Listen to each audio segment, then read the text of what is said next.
We returned to what was, for all intents and purposes, the closest thing to a portal to Earth, re-entering the blackout tent in tentative silence. The entire space was quieter, more relaxed, as the burden of balancing belief from disbelief was removed from my shoulders, now replaced with only a giddy desire to show what was already accepted as fact by the sole patron of this cinematic experience. The princess's eyes glistened and widened as the whir of the projector arms reached its peak, hitting its operating speeds at about the same time its movements became an indistinct blur. A white and featureless void quickly enveloped the pitch-black confines of the blackout tent, and with it came the return of a world that was just as fantastical to those in this realm of fantasy as their realm of swords and sorcery was to us.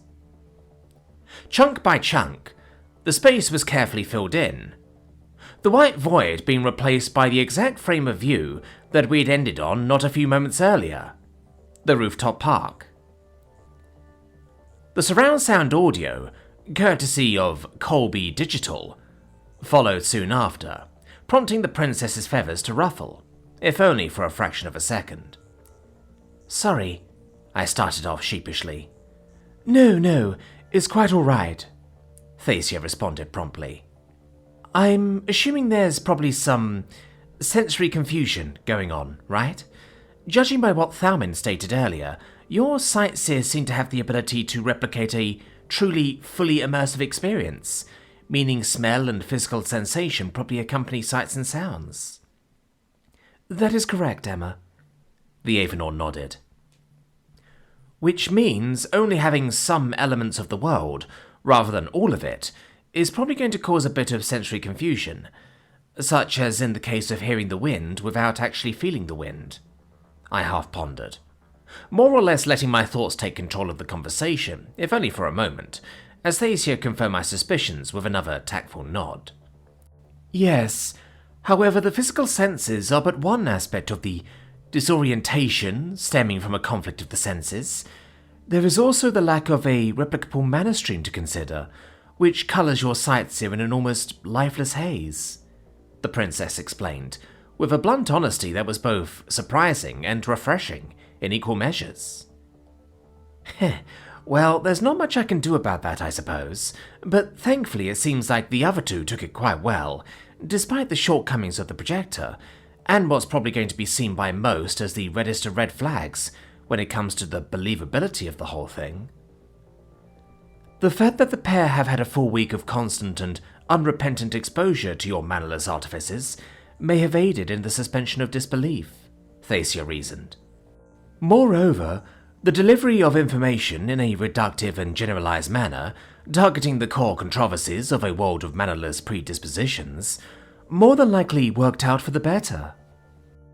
The mannerless thing was something we needed to clear up right off the bat, so that was my intent, yeah. You gotta break through false preconceptions before addressing finer particularities," I shrugged.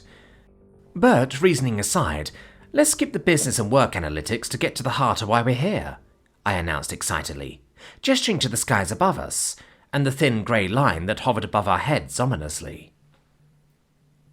With a wordless nod of approval from Thacia, I snapped my fingers once more, the Eevee helpfully adding in the sounds of a snap to compensate for the auditory encumbrance of the glove. The world soon began to shift shortly after.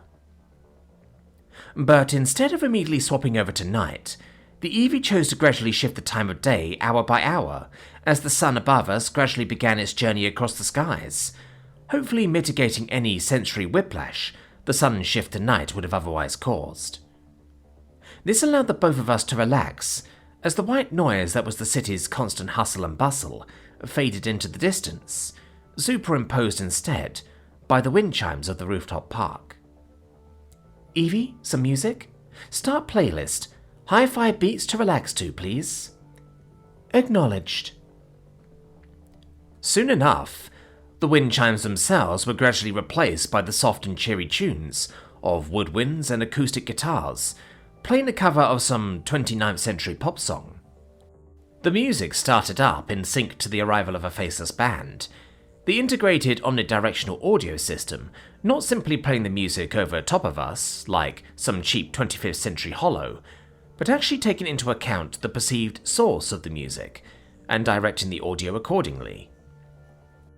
The faceless group, dressed in an assortment of eclectic clothes, typical of your public patronage-sponsored musical indie group, serenaded the arrival of the orange and red sunset over the harbour, as the light show that was the city's transition from day to night truly began, with district after district lighting up in a brilliant display of artificial colours, from fluorescent white to Daytona oranges, and everything in between, beating back the night with the power of electricity.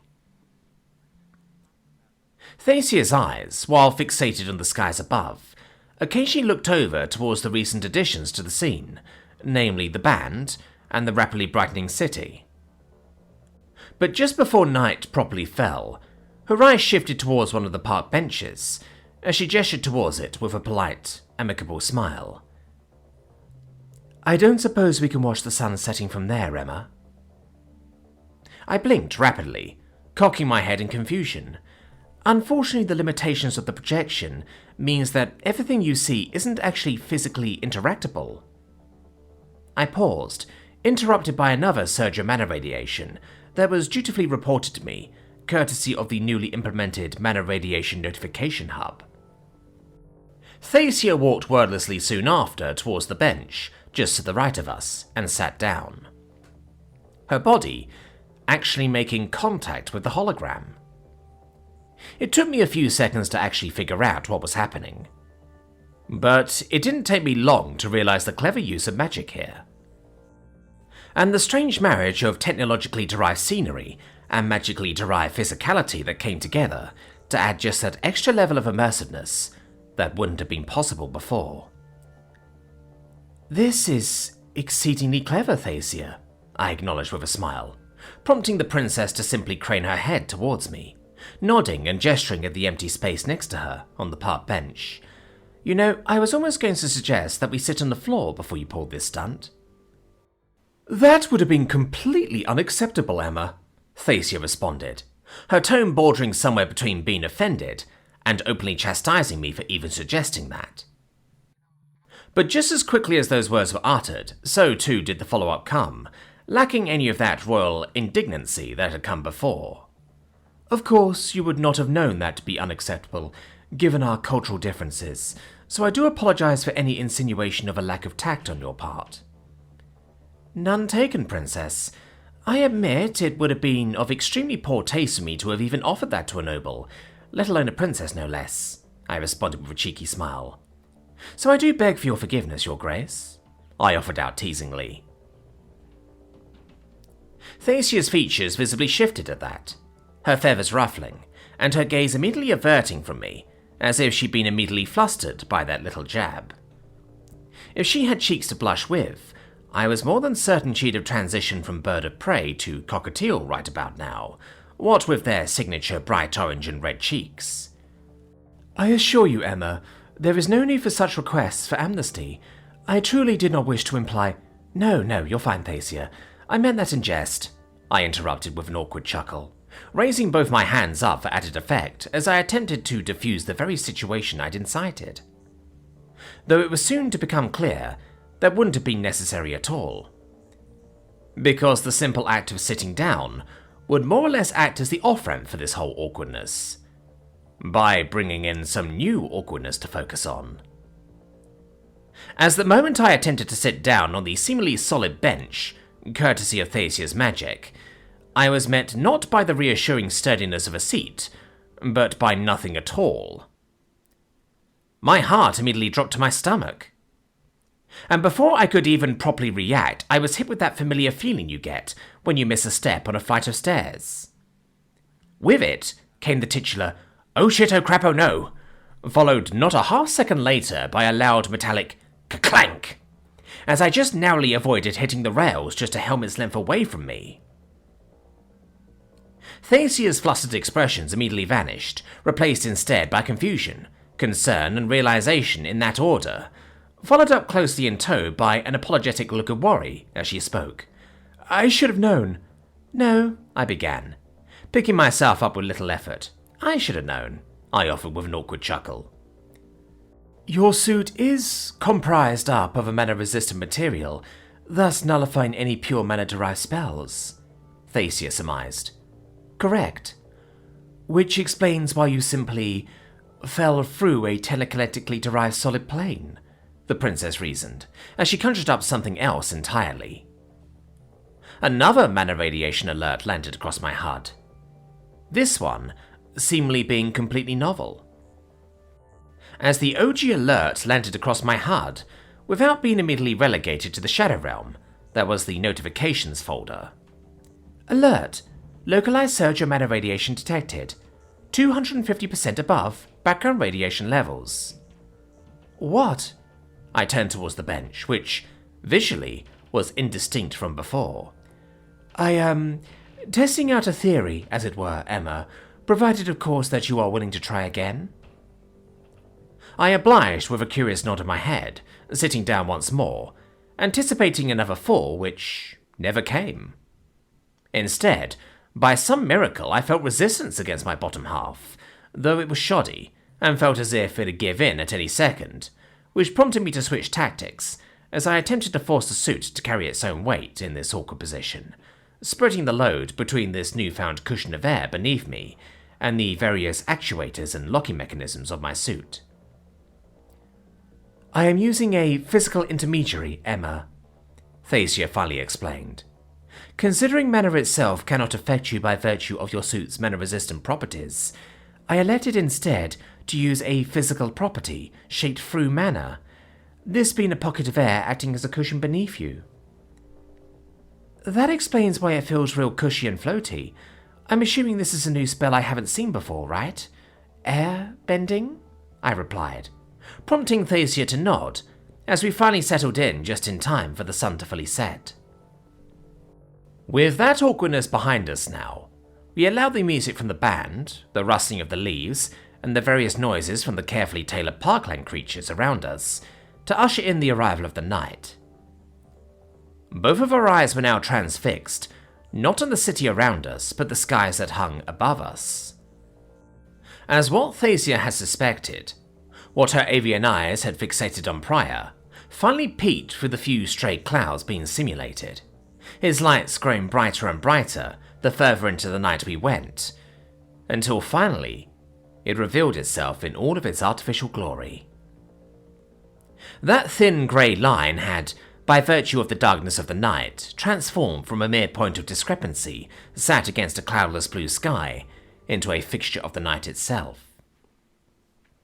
Set against the light of the city, it almost looked as if the artificial lights of the earth had somehow climbed upwards towards the heavens, forming an impossibly long line that stretched from one side of the horizon, over top of our heads, and landing somewhere behind us on the other side of the horizon. This bedazzling display of lights that twinkled brighter than any star above the city seemed to capture the Avenor in a trance, as she sat there, her back completely straight, and her body unmoving whilst the stars above acted as a sort of backdrop that gave Earthring 2 that extra sense of depth and closeness. Its form and structure, seemingly framed by both the darkness of space and the brightness of the stars, giving it a sense of closeness which hinted at its true proximity to Earth, a fact which became all the more obvious the longer one sat and squinted at the finer details of its form, as several details popped out upon closer inspection. From its two indentations that ran parallel to one another along its main superstructure, to the industrial zones nestled within which helped to spare contemporary Earth from the strains of heavy and dirty industry, this man-made extension to Earth's reach was all but highlighted for Thacia to see. Moreover, unlike the stars that twinkled every few seconds, Earthring's lights remained consistently bright and unyielding. The effects of its closeness granted it this almost otherworldly prominence, as it simply sat there, staring down on the Earth below, and acting as a consistent reminder of humanity's permanent influence on the space beyond the confines of the homeworld. Minutes passed as the acoustics and strings of the band were accompanied by the synth of electronic pianos and the jamming of tambourines, before finally it reached its climax, culminating in a jazzy sing-along by all members of the band. "Stars above," Thacia managed out under a hoarse whisper, after a good few minutes of utter silence, serenaded dutifully by the band. "And this is only part of its circumference, isn't it?" I was taken aback by that question, doing a complete double-take, as Thacia looked on at me expectantly for an answer. "Yes," I managed out truthfully, "but how did you—" "It spans across the horizon, Emma." She traced the lit-up line from one end of the horizon to the other behind us. "This must mean it wraps around your world." Questions started erupting in my head, left and right. Questions of just how far the Evernor's knowledge on their world actually extended to, given the Nexus's meddling. But all of those thoughts were quelled when I realized that Thacia's kind were capable of flight, which meant such things would have been a given to them. "Yeah, it does, though that's just part of it. What you see above your head right now is Earthring 2, the additional offshoot of Earthring 1. Thacia's expressions did not shift from that look of absolute disbelief as she let out a slow sigh of acknowledgement. "So your kind have done this before, and succeeded?" "Yes," I answered with a confident nod, "and we've done so around other stellar bodies as well." I allowed that to sink in for a few moments, allowing the silence to be taken up by the swells of the music before continuing. "As I told the library before Thacia, my kind has braved the inhospitable depths that lie beyond the heavens, and chose to thrive within its hostile conditions, making the inhospitable hospitable by constructing and confining ourselves artificial bubbles of hospitable environments. In a way, we're taking a bit of home everywhere we go." "Such as the tent you were brought to the Nexus, and the suit you are currently trapped within," Thacia reasoned. "Correct," I nodded. "The spirit of adventure, of pioneering exploration for the sake of discovery, is innate to our kind," I reasoned, prompting a small smile to form along the edges of the avian's beak. "And so too ours, Emma," she acknowledged, with a swell of optimism, only tempered by what she would say next, at least prior to the Nexian reformations. There was another silence that punctuated that shift in tone, as Thacia let out a sigh of conflicting emotions. "There are stories, kept within oral tradition within my tainted line, of knowledge of the abyss that envelops our world. We once had at least an inkling of what you speak of, and an intense fascination with breaking into that abyss, through the barrier that exists beyond the envelope of flight. It just so happens that we first developed the ability to pierce the space between realities, before we were able to pierce the barrier between the skies and the abyss that lies beyond it." There was so much to unpack just from those statements alone, as I found myself the one that was questioning the nature of the narrative of things, instead of it being just Thacia to do so. It was clear now that the both of us were experiencing a world of revelations, as we sat against the hologram, looking up at what lay beyond. "Thank you, Emma, for showing me that those distant dreams, at least in one adjacent realm, have become a tangible reality. The wisps and echoes of a lost generation may now finally rest knowing that their wild theories and eccentric aspirations were, in fact, not made in vain," Thacia managed out thoughtfully, through an emotional breath, as she leaned closer towards both me and the stars, her eyes transfixed on that which no longer was an intangible dream. "Thank you for showing me that fantastical lands can still exist beyond the confines of the magical world." Dragon's Heart Tower, Level 23, Residence 30. Emma and Thacia's bedroom. Local time, 23:20 hours. Emma. Our stargazing went on for far longer than I'd anticipated, but not a single one of those minutes was time that I'd trade for anything else. Even if the rest of that time was spent in silence, Thacia perhaps being too lost in her thoughts to truly commit to anything else of note she wanted to ask or discuss, which was probably for the better. Considering those conversations could have led us down so many rabbit holes, jumping off points best reserved for when we embarked on our trips to Earthring itself, and the planets that lay beyond. More to the point, there was still the issue of the reports I had to file, and considering everything that's happened thus far, there was going to be a lot of write-ups to do. Alright, better get this over with before things inevitably get real busy tomorrow. I spoke to no one but myself as I moved to situate one of the foldable chairs in front of the field desk. Soon enough, I had myself a setup that would make a TSEC officer proud, with holographic virtual displays and environmental readouts appearing shortly thereafter, following a quick donning of my augmented reality glasses. There, the Eevee had more or less loaded up the same HUD view for my helmet. Except this time, there were a total of 3 distinct virtual monitors confined to the desk space, acting as my windows into the reality of a modern officer's life. Military bureaucracy. Bring up the weekly report form, Eevee. Acknowledged. Query. IAS? LREF? Or UNA, Cadet Booker? Right. I mentally chastised myself. They all require their own submission pathways, don't they? Correct, Cadet Booker. Right, I'm giving priority to the IAS report form, then the LREF. The contents of the two should be easy enough to transplant into the UNA's form. Acknowledged. The Eevee responded affirmatively, pulling up all of the forms that were, thankfully, already partially filled in by the Eevee.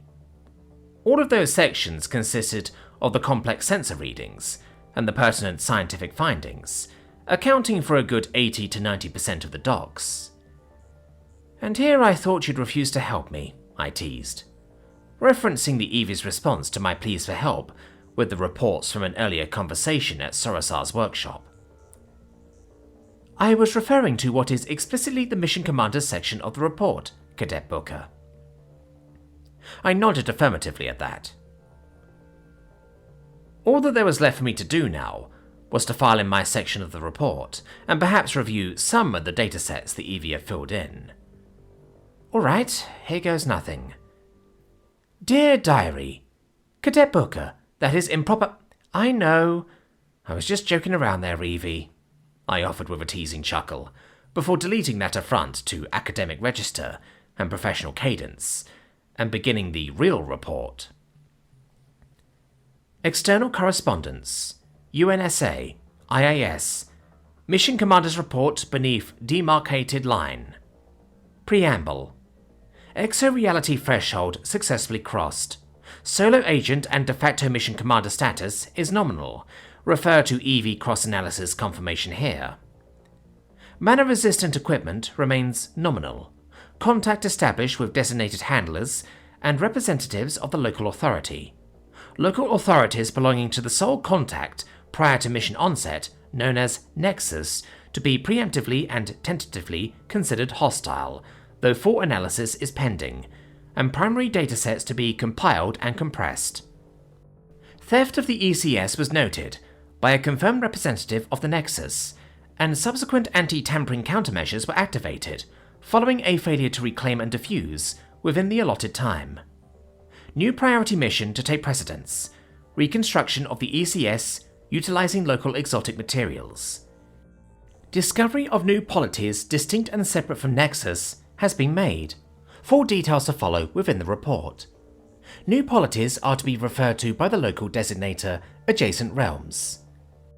Threat assessment pending. More data is needed. Diplomatic channels have been opened with 2, potentially 3, adjacent realms via representatives with direct familial ties to incumbent dynastic ruling families. Full details to follow within the report. Surveys of Nexus to be... The Transgration Academy for the Magical Arts. Betrayans Hall. Local time, 23:25. Professor Vanavan. Blue Robed Assistant to the Dean.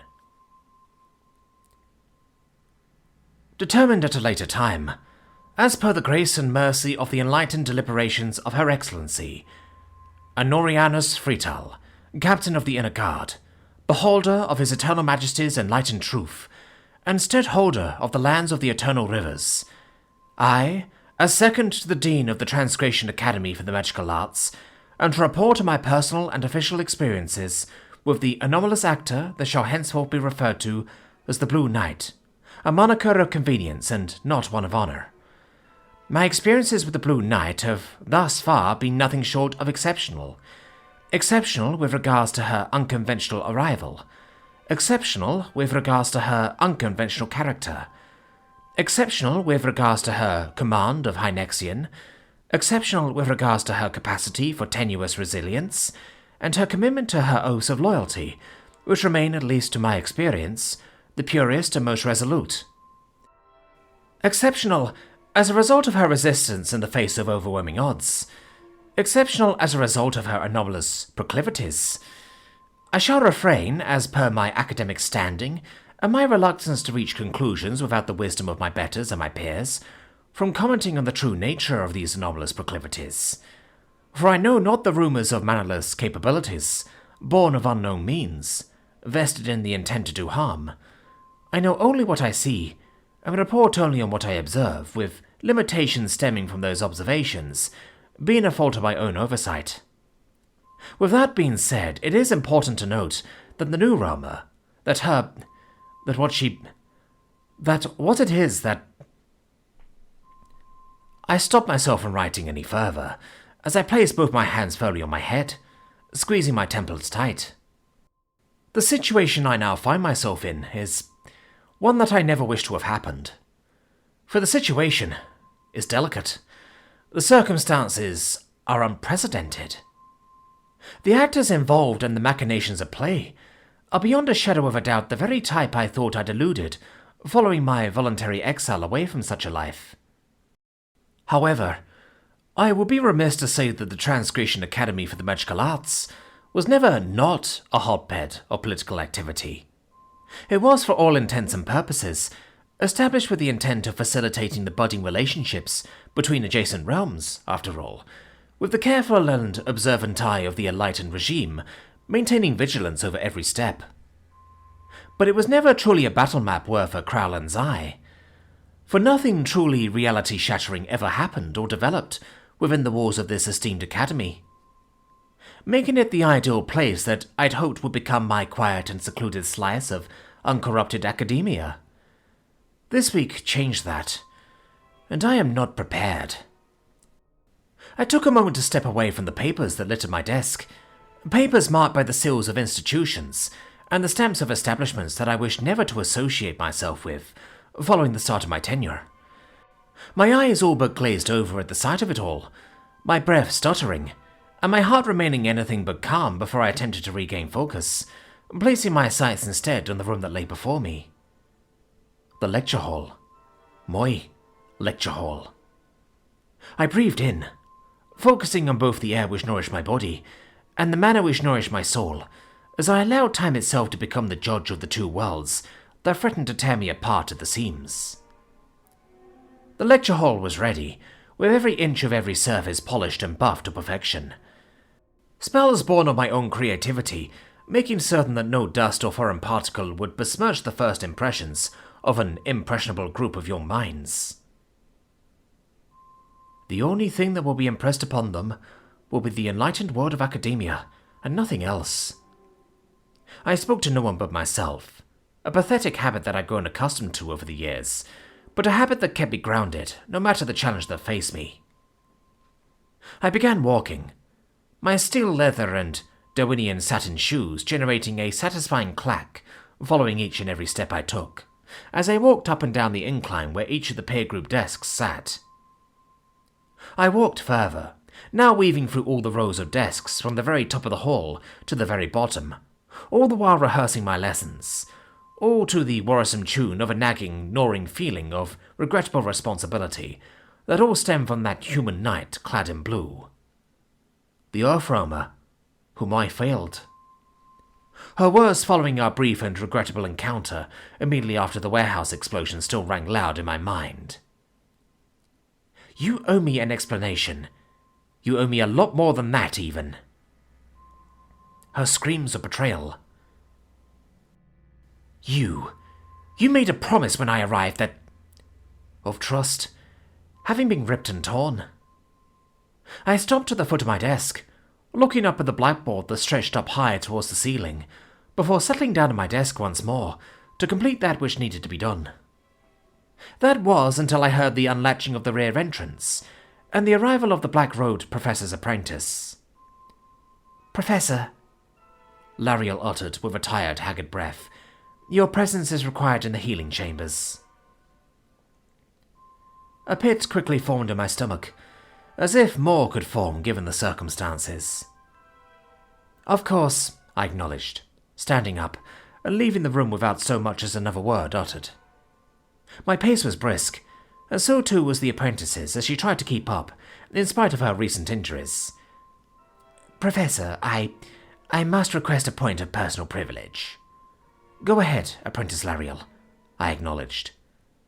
"I am not ready," the elf uttered out emphatically, or as much as she could given her tired state. "I am not ready to take on his responsibilities." "But you must be," I responded, offering little in the way of aid or help, because it was not my place to offer such things. "Because I know for a fact that you are ready." I attempted to reassure the girl as best as I could. "Tomorrow's classes are my own responsibility. You'll still have a day left to prepare for that which you have been training for." I attempted to reason with her, as we finally arrived in front of the otherwise unmarked chambers, to the scores of chanting that lie therein. "Are you at least ready to enter, apprentice?" "Yes," Lariel responded, though not without a good degree of apprehension. "Good," I responded with confidence, as I tried to muster up a brave face for the prospective academic. "Then let us witness that which is our regrettable but necessary duty."